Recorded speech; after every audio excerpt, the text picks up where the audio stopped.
Dans cet épisode, on s'offre un ultime voyage dans les recoins brumeux des îles britanniques que l'Empire a pratiquement abandonnées.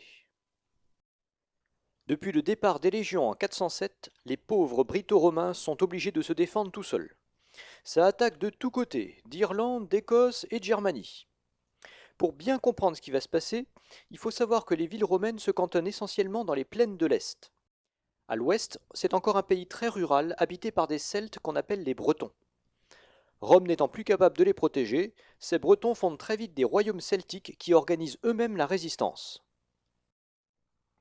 À l'est, la Bretagne romaine subsiste dans une ambiance de fin du monde. Les raids venus du continent ne cessent de s'amplifier, et là encore, l'expansion des Huns n'est pas étrangère à ce raz-de-marée. Les Germains s'enfuient de proche en proche jusqu'à venir buter contre la mer du Nord. Ça crée une surpression dont on ne peut s'échapper que par bateau. C'est comme une vision prémonitoire des futures migrations vikings. Du sud au nord, on rencontre les Frisons, les Saxons, les Angles et les Jutes. Ces peuples comprennent très vite que la Bretagne abandonnée constitue le meilleur des refuges, et ils s'y taillent des chasses gardées. Basiquement, les Saxons s'installent au sud alors que les Angles s'installent au nord. La Bretagne romaine finit par disparaître corps et âme. Peu à peu, l'Angleterre est en train de devenir anglo-saxonne. C'est une vraie rupture. La culture romano-celtique va céder place à la culture germanique. À l'ouest, par contre, les Bretons parviennent à tenir leur ligne, mais ça se fait pas sans douleur. On y trouve plein de paysans qui cherchent à fuir. Forcément, quand on habite sur une île, c'est problématique. Or, juste en face, l'Armorique est mollement tenue par les Romains. Beaucoup de Bretons prennent la mer pour s'y installer. Forcément, l'Armorique surpeuplée se met à étouffer. Les troubles gagnent très vite la vallée de la Loire, qui devient le principal foyer des Bagaudes.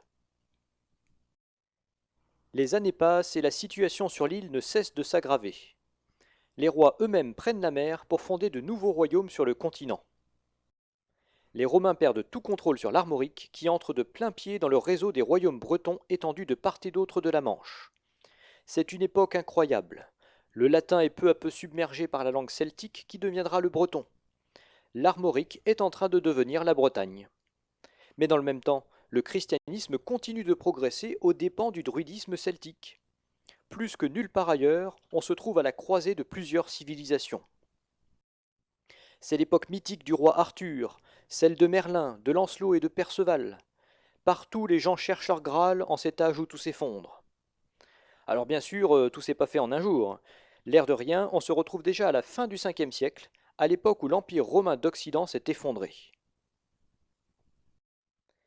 Après cette petite parenthèse, dans le prochain épisode, on va revenir à l'endroit où on a laissé nos Romains en l'an 429. C'est l'année où les Vandales vont vraiment entrer dans l'histoire.